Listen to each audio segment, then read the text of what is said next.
Hello,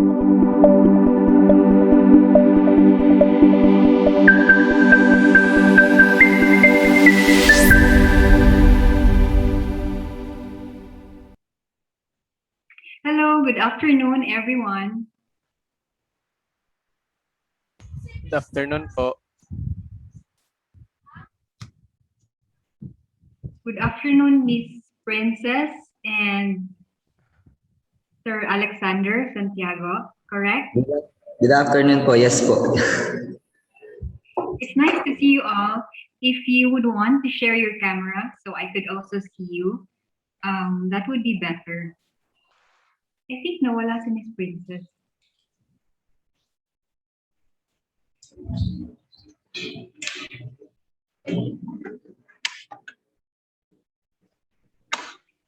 Again, I am Lourdes Corretivo, and my presentation, my lecture was about organizing resources using the cloud.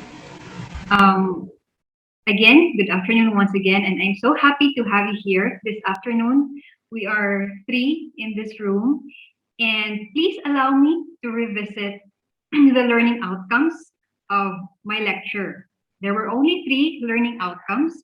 That is defining on what is a cloud, to demonstrate on how to manage your files using Google Drive, and the last one is to familiarize the different ways of sharing and collaboration of files. And the list of topics are these 3.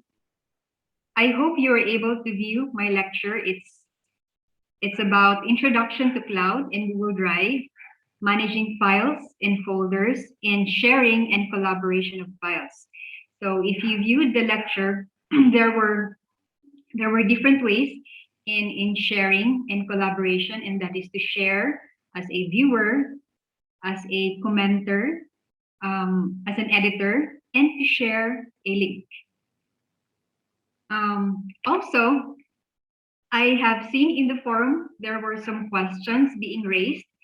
I will be answering these questions. The first one is, how can you recover deleted files from your Google Drive? I think this was part of my discussion, but please allow me to answer the question. To recover deleted files, you have to go to the trash right here on the left side. And the trash, of course, holds all the files that you have deleted or removed. To restore, you have to select first the file, such as this. In this example, I'm selecting sun.doc, and here, somewhere on the upper right, there's this clock icon. This is the button that you click if you want to recover the file. Unfortunately, Google cannot really save all of the trash, and it says here, items in the trash are deleted forever after 30 days. So after 30 days, wala na talaga yung documents na na-delete mo. It will be deleted forever.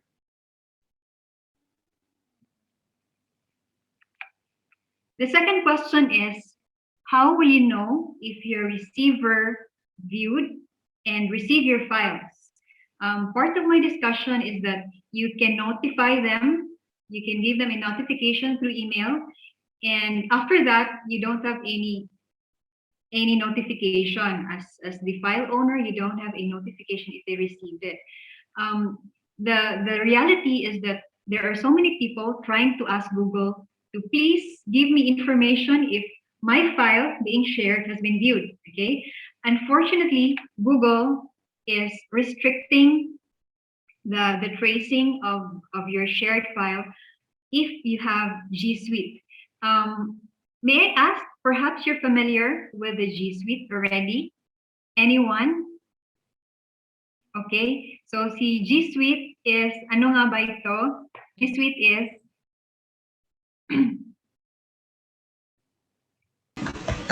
G Suite po. You're asking po if what is G Suite? Am I right? Yes po, G Suite po is the, what do you call that, the workspace of Google. Actually, we can find there different applications just like Classroom, Docs, Slides, and many more po. Jamboard, and Google Meet as well. Yun po. By the way, Thank ma'am, you. I asked question po in the Zoom chat. Let me take the opportunity to ask you na rin po. We're not buying po kasi a larger storage in the Google po. Ayan po for the drive folder. It will be deleted po ba even if I have larger storage po? Kahit po, I mean yung mga files ko po before, madidelete pa rin po siya even if I afford to buy a larger storage po. Thank you for the question, Sir Alexander. I think when you buy, you try to buy the storage. I think the storage is for the files, for your files, like large files. But I don't think they will be extending also the time for the trash, so it would stay there any longer. But however, if that's what I know, it's the storage for your files that's the one that you're buying. But if it's deleted, what I know is the same restrictions, 30 days only. Hello, Miss Genevieve. Good afternoon.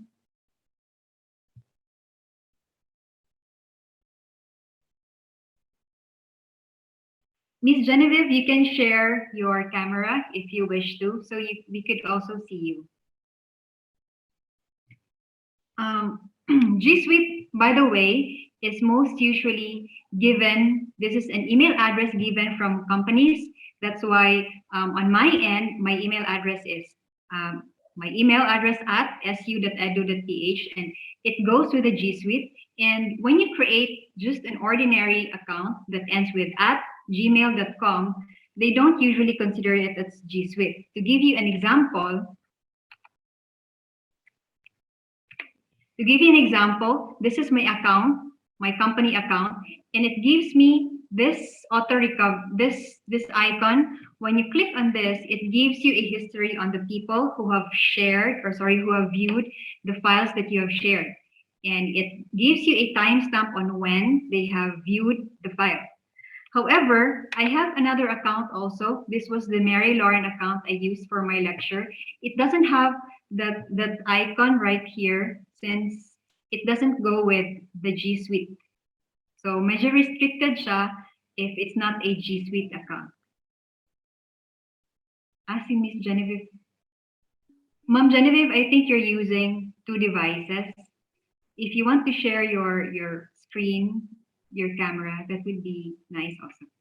Okay, let's go now to the activity. So for the activity, may I ask if you have used Google Drive in storing your files before, whether personal or in your work? I see a thumbs up from Sir Alex. How about si Sir Dennis? I Yes. got a second thumbs up. Miss Genevieve? And if you have used Google Drive, may I know what are the activities or functionalities that you have utilized so far? So I have listed here 7. Kindly assess yourself if you have tried this different functionalities of Google Drive.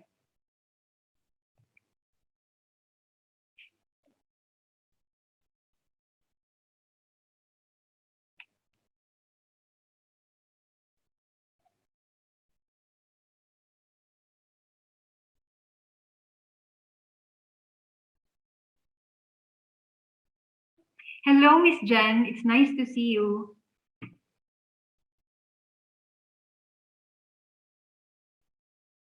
I think you are in mute mode po.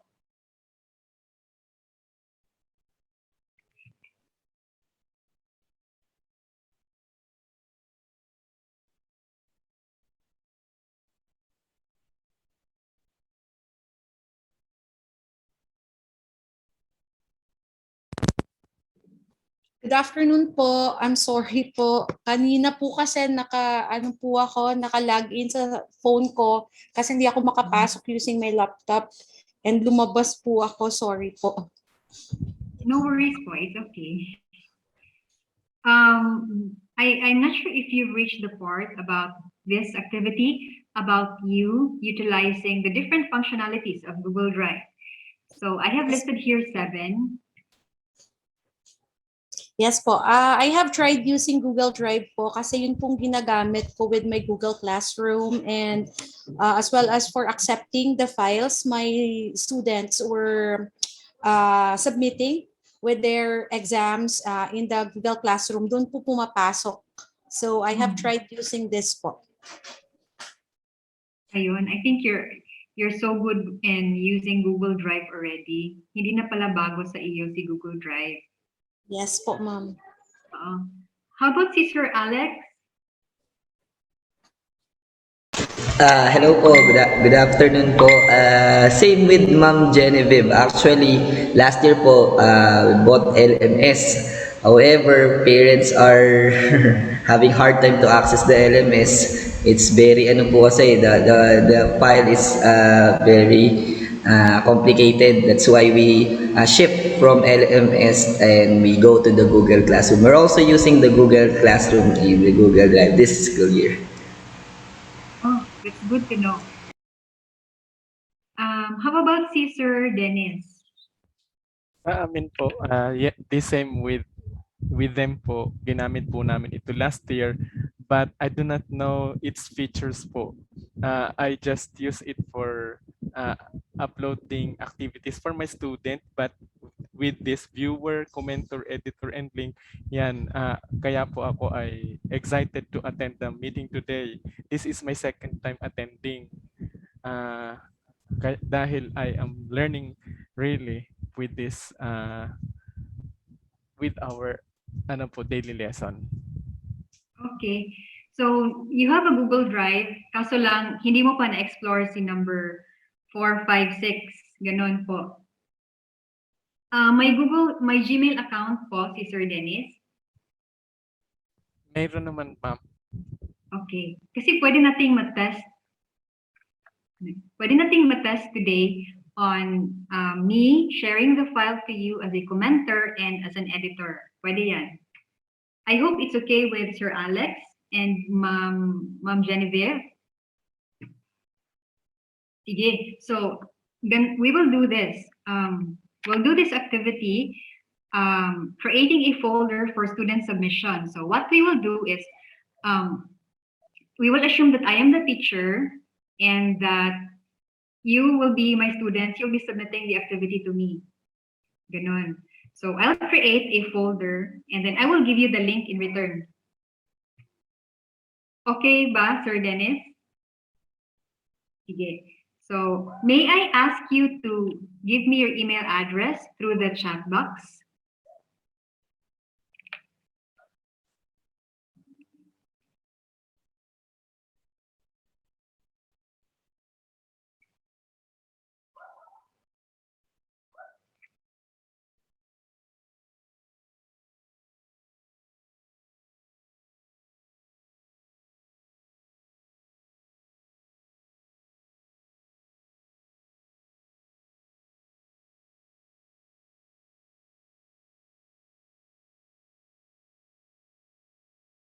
Naka-mute kayo, ma'am. I cannot hear you po.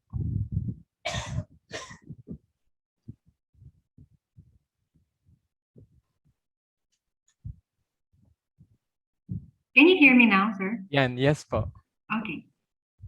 So earlier I was asking you to share your email address so we could test something in Google Drive. I will now stop sharing my PowerPoint presentation and I'll go back to my browser so I could show you how I will share it to you.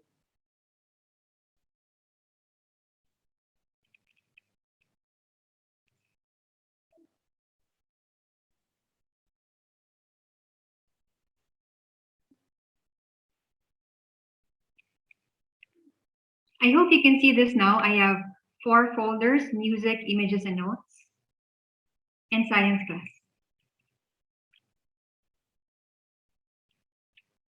Okay, so I will create, nakita niyo pa, is it visible now on your screen? Okay, so I'll create here another folder and I'll name this as activity submission.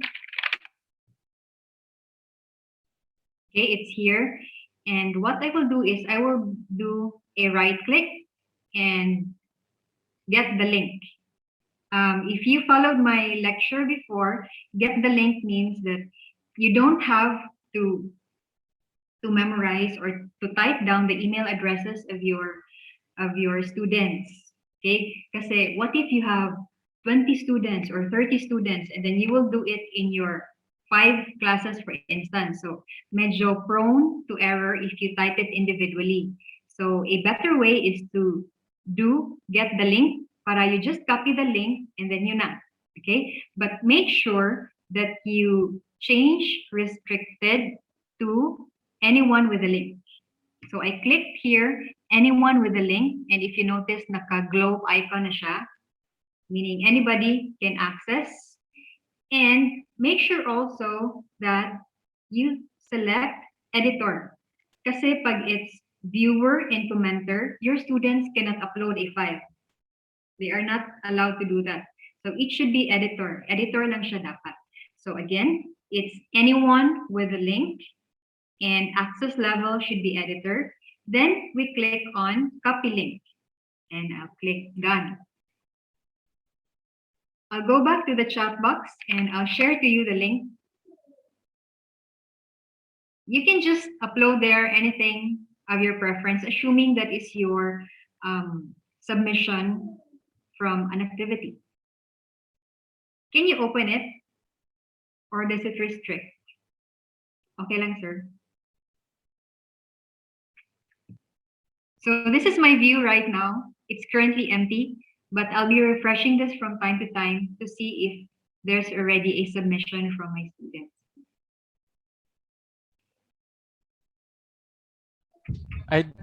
Hindi ko alam ang puntahan. Sabay ka.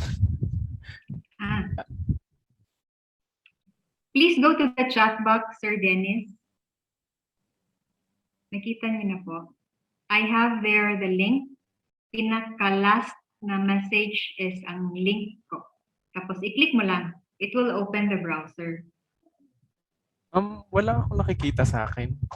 Or do I need to refresh? Ano pong gagawin ko dapat? Same with na-open me, niyo na madami ata? po akong nakikitang message from you po.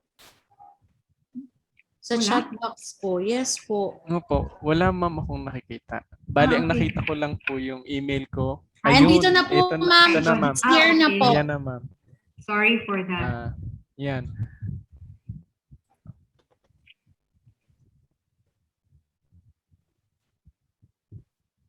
Yan, nakikita ko po empty na siya, ma'am. It's empty. And then you can open any file and then click and drag lang going to the folder, going to this empty area. It says drop files here or use the new button. File from me, ma'am. Sorry? File Yes, from, any file from you. me po. Okay.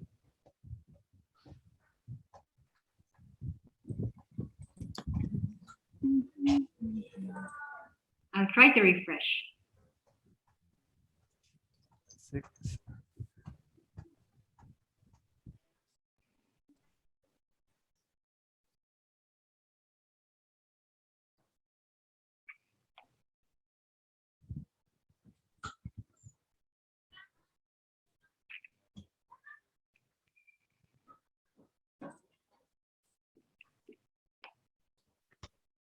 I think I already have one submission from Sir Alex.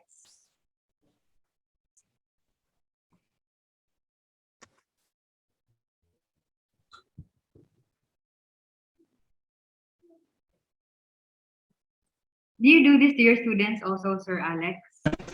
Yes po, actually, I am, before I attended this, I joined this class po, we have orientation about this as well.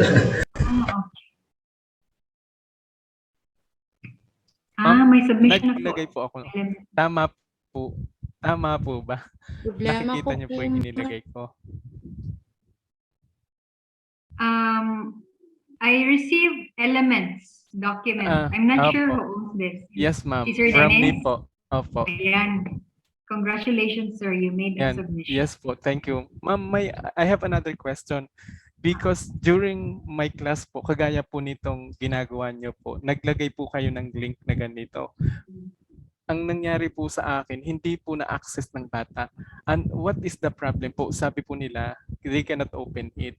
Kaya ako po ay at least how to do that na pag naglagay po ako ng link ay they can open it po or they can encode. So dapat ganito po. Dapat ganito that they can they can submit. Okay. Wait, sir, ha? I'll create the first step, sir, kasi madami yung students mo, dapat mag-create ka muna ng folder. Okay? So, for creating folder, you go here sa left, click on new, and then click folder. So, if you notice here, it's asking for a folder name. So, I'll name this a submission for the English subject. So, this is now the folder I have created, submission for English. Have you tried it, Sir Dennis? Kahapon po yata o the other day. Tapos yun nga, Okay. sabi nila, sir, we cannot open it. Sabi ko, oh sige, later on, I'm going to check it. I'm going to study it. Yes, sir. Very timely po, this will be our lesson today. Kaya very early, 5 minutes before that time, nag-try po akong magpasok talaga so that I will know what is happening. Okay. Sige, sir. So, creating the folder, no problem. Alam niyo na po how to create. So, next is, don't go inside the folder na lang. Just click on it like this. You will know it is clicked kasi may light blue color surrounding it. Next is, I go here somewhere in the right. This one, the link. Nakita niyo po, get link. It's here, I'm pointing at it. So, I click on get link. And my assumption, siguro hindi niyo na-change yung restricted kasi dapat it should not be restricted because if it's restricted, you should add them individually using their email. So, para anyone can open it, you should change this. So, how to change? Just click on the word restricted. Okay, again, just click on the word restricted and then you select the second option, anyone with a link. Yun. Tapos, pinaka-last po, dapat hindi viewer. Kasi pag viewer, still they can open the folder but they cannot add the files. Also, pag commenter, they can open the folder but they cannot add the files. The only way for them to add is editor. Kasi if you see here under editor, it says organize, add, and edit files. So, dapat editor. And it's updating. It says permission updated. So all the settings are now correct. Again, you should set two things, and that is the access, anyone with a link, dapat hindi restricted. And the second one is dapat editor. Yun lang. After that, don't forget to copy the link and click on done. Tapos pwede nyo nang ma-share yung link. Okay, thank you po. Kahit po ma'am, ito ang ginamit namin is Google Forms po. I'm sorry po? Forms, Google ma'am, yung Forms. yes po. I haven't tried Google Forms, but I have created Google Forms. But when I shared it, I shared it using a link before. Let's try para matest natin.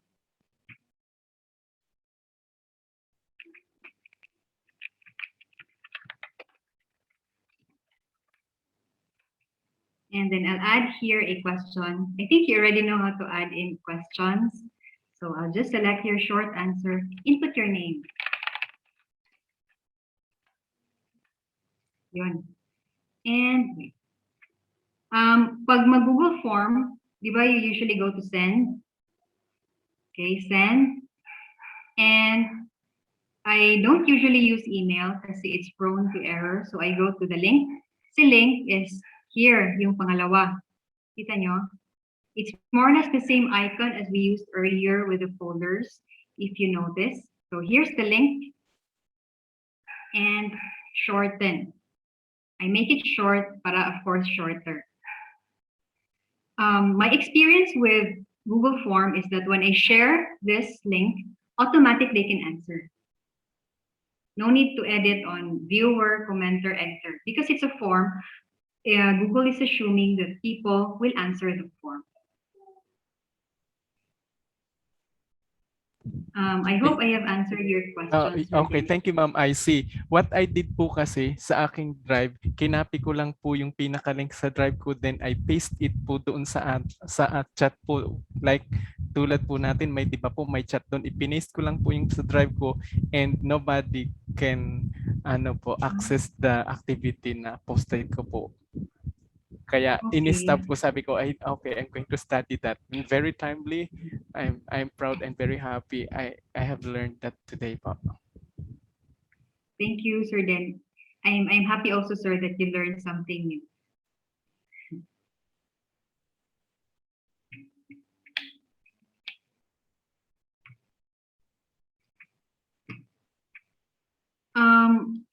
Wait. There's one more thing I would want us to do, and I hope it's okay. I think nawala si Miss Genevieve. I think, Sir Dennis, you mentioned earlier about sharing as an editor, sharing as a commenter. We could also try that now. Okay, I hope it's okay. So I'll go revisit my science class. This was in my lecture, if you remember, and I opened the water cycle file. This is the file I used for my lecture. I will share this to the two of you. Okay, and I'll set the two of you as editor. So you will also see what I could see when you work on it. Okay, so I'll first go back to the chat box. So I could copy your email addresses. Okay, so share.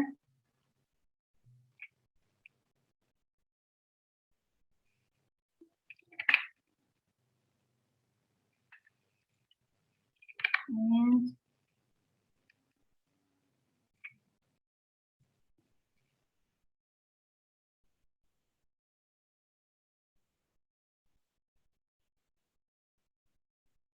I'll copy also Sir Dennis's email address.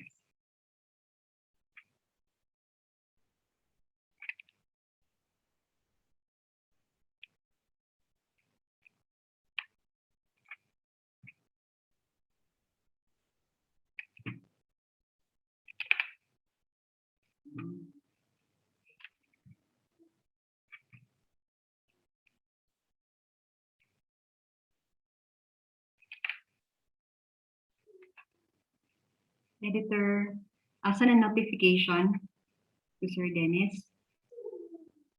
I think hindi successful yung pag-share ko kay Sir Alex. I'll do it again.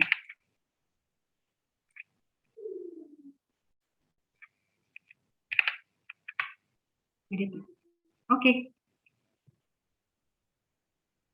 Okay, so I have successfully added the two of you, and I suggest that you check your email address. You should see there the email notification from Google. And when you open this, I could actually see you edit it. So I suggest you try to edit. Your names would appear here, like Sir Alex is scrolling down. And if Sir Dennis would also try to edit something, I could also see what you're doing as the file owner. Okay, ma'am, I'll go to my email pa. Yes, yes, sir.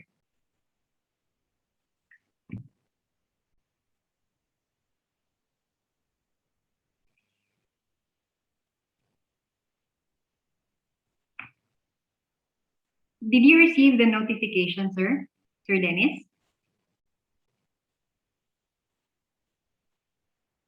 I'm scrolling pa po.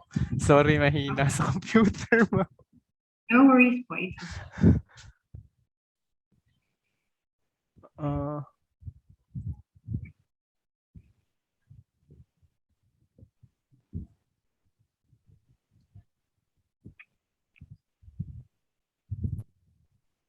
Then po, I have clicked your notification, ma'am.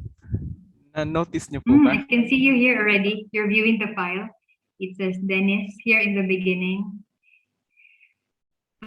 You're highlighting some parts of the document. I could practically see anything that you're doing as a file owner.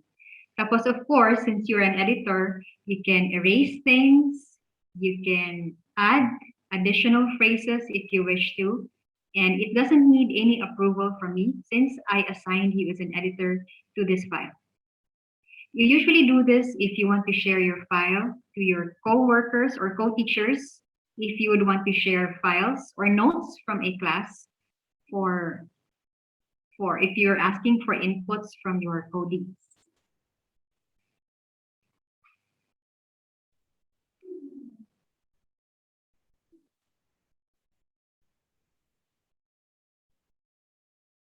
Have you tried, Sir Dennis, to erase something?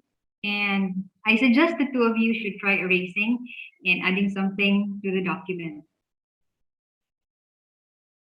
As an editor, you could do it really easily. It's like working in Microsoft Word.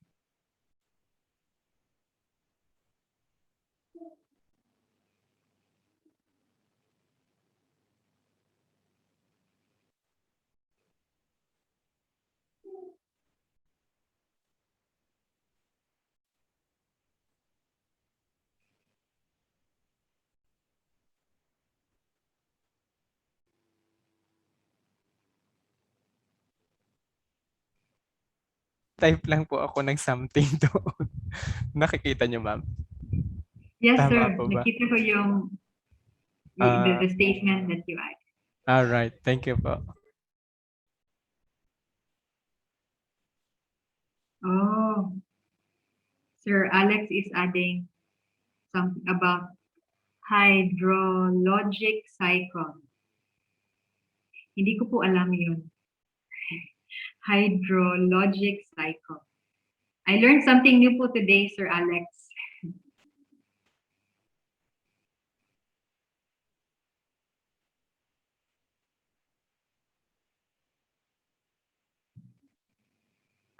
By the way, aside from sharing a file as an editor to your colleagues, pwede rin siya, you could also use this to share to your students. But usually, if you do that, it's more on inputs from them, on perhaps there's a question sa first line, and then you ask them to answer down below. And it's good if it's synchronous para mas more interactive siya with you and your class.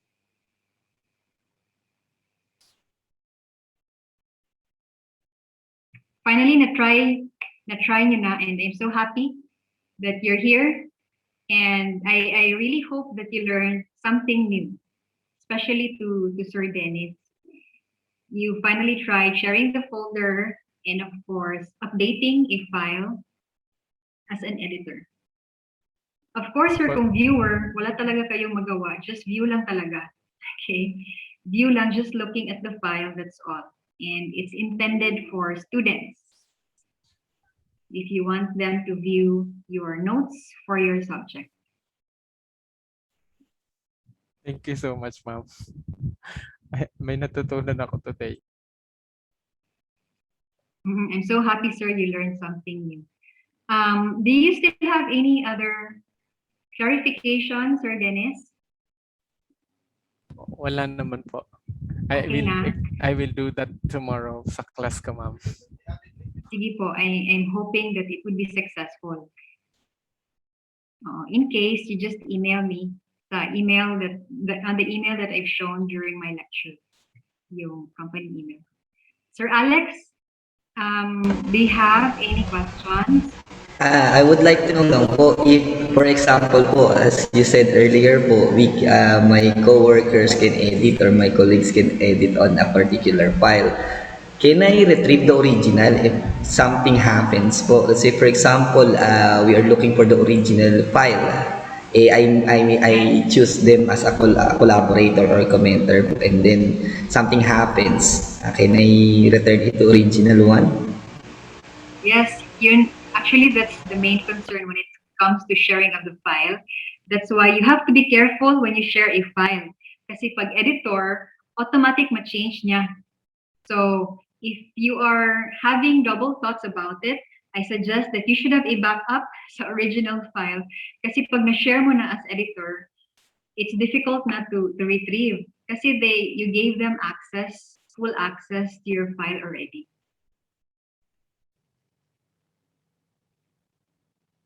So, back up na lang, sir.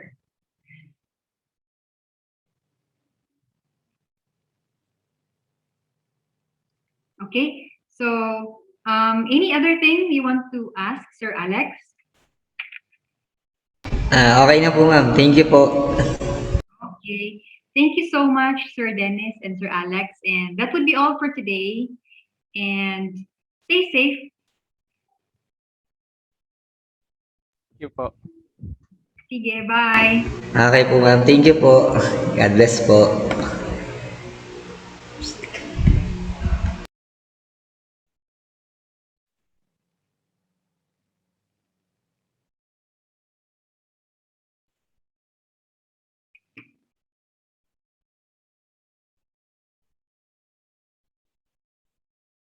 Cindy, kumana nami.